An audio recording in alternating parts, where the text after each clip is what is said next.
लोकनेते सुनील काका लोमटे यांच्या जयंतीनिमित्त जिल्हा परिषद शाळा खडकपुरा अंबाजोगाई या ठिकाणी शैक्षणिक साहित्य वाटपाचा अभिनव उपक्रम घेण्यात आला। जो आवडे सर्वांना तोची आवडे देवाला जनसामान्यांना आपलासा वाटणारा अंबाजोगाईचा लोकनेता सुनील काका लोमटे यांच्या अकाली निधनामुळे त्यांच्यावर प्रेम करणाऱ्या वाढदिवसाऐवजी दुर्दैवाने जयंती साजरी करावी लागत आहे। सुनील काका समाजोपयोगी कार्यक्रमात सातत्याने पुढाकार घ्यायचे, अडल्या नडलेल्या व्यक्तींना कायम मदत करायचे, खास करून विद्यार्थ्यांना शिका, संघटित व्हा, शिक्षणासाठी जिथे कमी पडेल तिथे मी आपल्यासाठी कायम उभा असेल असा शब्द त्यांनी दिला होता। कार्यक्रमास काँग्रेस शहराध्यक्ष असेफुद्दीन खतीब, आंबा साखर कारखान्याचे माजी संचालक दाजीसाहेब लोमटे, ॲडव्होकेट शोभा सुनील काका लोमटे, राष्ट्रवादी तालुका प्रवक्ता बालाजी शेरेकर, मुख्याध्यापिका शिंदे मॅडम, शिवसेना शहर प्रमुख ऋषिकेश लोमटे, संग्राम महाराष्ट्राचा न्यूजचे संपादक अभिजित लोमटे, पत्रकार सतीश मोरे, पत्रकार जोगोजी साबणे यांची उपस्थिती होती।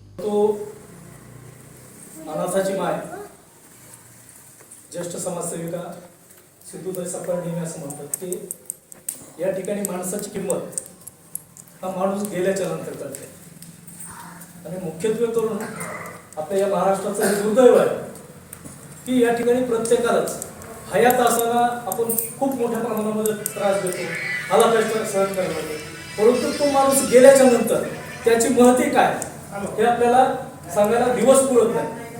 त्याच पद्धतीने काकांना सबंध आयुष्य हे वंचितांसाठी असेल, गोरगरिबांसाठी असेल, हा जो परिसर आहे या ठिकाणचा दीनदलितांचा, या सर्वांचं आयुष्यमान कशा पद्धतीने उंचावलं जाईल, या ठिकाणची शैक्षणिक व्यवस्था असेल, सामाजिक व्यवस्था असेल, या ठिकाणी सफाई कामगार खूप मोठ्या प्रमाणात त्यांच्या प्रत्येकाच्या अडीअडचणी जाणून घेऊन त्यांना नगरपालिकेच्या माध्यमातून जे सुविधा पुरवता येतील त्याचं सुद्धा काम काकांनी केलेलं आहे। तुमच्या सर्वांनाच बाबा इथं आहेतच, बाबांना चांगल्या पद्धतीने माहिती की आपल्या जे कौटुंबिक कलह असतात, या कौटुंबिक कलहामध्ये कुटुंब प्रमुख या नात्यानं काकांना सर्व प्रश्न सोडवण्याचे या ठिकाणी काम केलेले आपण सर्वजण जाणतात। ते घराघराचं भांडण असेल, एखादं म्हणजे भावाभावाचं असेल किंवा शेजाऱ्याचं असेल, बांधकाम वर्षानुवर्ष रखडलेलं, त्या ठिकाणी वाळू खडी आणून पडल्याच्या नंतर त्या ठिकाणची वाळू खडी वाटून झालेली आहे।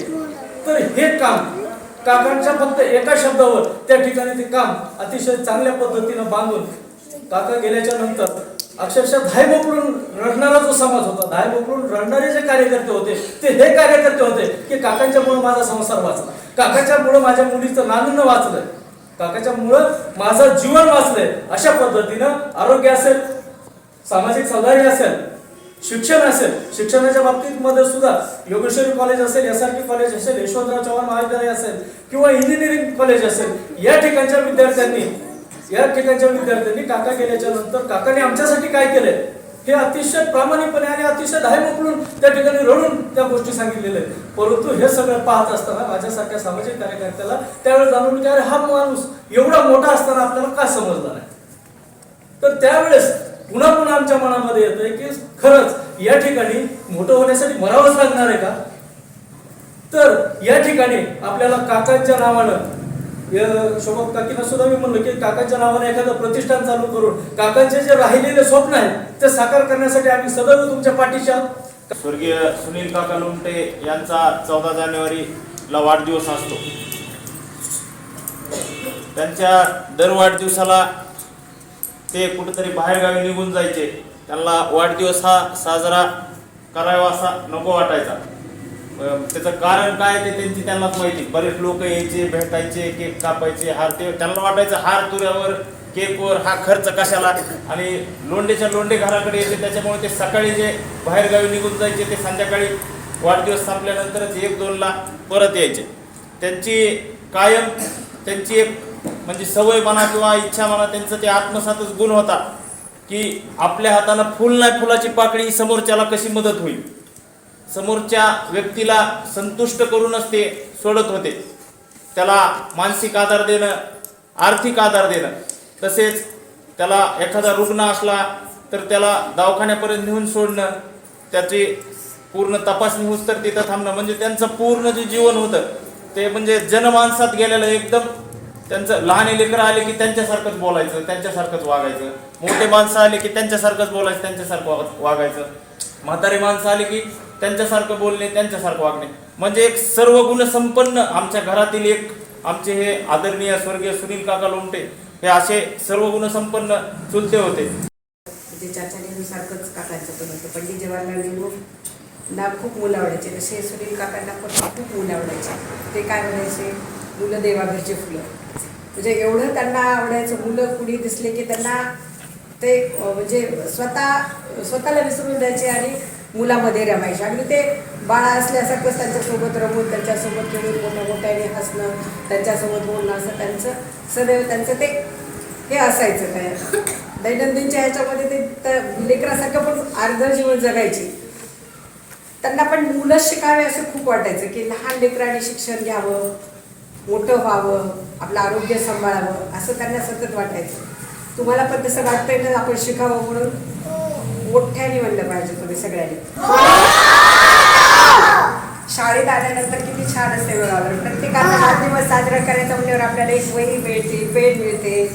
आपल्याला घरी जरी एखाद्या वेळेस आपल्या परिस्थिती नसेल देण्याची तर आपल्याला शाळेमधून मिळतं. त्याच्यामुळे आपल्याला शाळेची आतुरता आवडते की शाळेमध्ये आल्यावर आपल्याला एक डब्बा खायला मिळतो. प्रत्येक माणूस, प्रत्येक गोरगरीब त्यांच्या आवडीचा होता आणि त्यांच्याकडून मदत घेऊन जात होता. अंबेजोगाई शहरामध्ये त्यांनी कोणत्याही माणसाला, ते वैरी असो किंवा दोस्त असो किंवा कुठलेही असो, ते त्यांनी त्यांना सगळ्या सरळ हाताने मदत केलेली आहे. पण आज अंबेजोगाई शहरामध्ये मी जे आज अंबेजोगाईमध्ये राहतो, अंबेजोगाईच्या खडकपुराच्या बाजूला माझीच गल्ली आहे. त्या गल्ली खतीब गल्लीमध्ये माझी गल्ली आहे. त्या गल्लीनी खडकपुऱ्याने आणि लोमटे घराण्याने माझ्यावर, आमच्या सगळ्या गल्लीतल्या लोकांवर एवढे उपकार केलेले आहेत की त्यांनी आज आम्ही ते विसरू शकत नाही. कारण रजाकाराच्या काळात अंबेजोगाई शहरामध्ये जी आपत आली होती, त्या आपतमध्ये लोमटे घराण्याने आम्हाला सगळ्यांना लपून ठेवलं होतं. त्यावेळेस आम्ही त्यांचे आजपर्यंत आम्ही त्यांचं कधीही हे विसरणार नाहीये. आणि आजपर्यंत ज्याने आज आमच्यावर जेवढे उपकार केलेत, हे उपकार आम्ही आमचा जीव आहे तोपर्यंत किंवा आमची पिढी येईल तो पण पिढीमध्ये आम्ही विसरणार नाहीये. तरी सुद्धा आज गरिबाचे कैवारी आपल्यामध्ये राहिलेले नाही. आज शाळेमध्ये जे काय आपल्या कमतरता असेल त्या कमतरतेला आम्ही पूर्ण करू आणि आम्ही त्यांचा दरवर्षी यांचा ज्या पुण्यतिथी आम्ही करतो त्या पद्धतीने आम्ही अभिजित लोमटे यांना पुढं करून आम्ही इथली पूर्तता करू. आणि शाळेमध्ये जे काय आवश्यकता असेल किंवा त्याच्यामध्ये काय कुठल्या गोष्टीची कुठल्याही कमतरता असेल त्यांनी संपर्क करून त्यांना आम्ही त्यांची पूर्तता करून सगळी पूर्तता आम्ही तुमच्या शाळेला करून देऊ अशी मी ही विनंती करतो. आणि आज आमच्या ताईला अशी एक माझी विनंती आहे की ताईने अंबेजोगाईमध्ये काकाने ज्या प्रकारे गोरगरिबांना सांभाळून घेऊन चालले त्याप्रमाणे ताईने या सगळ्यांना घेऊन चालावं अशी मी त्यांच्याकडून अपेक्षा करतो. प्रतिनिधी जोगोजी साबणे, NTV न्यूज मराठी, अंबाजोगाई, बीड.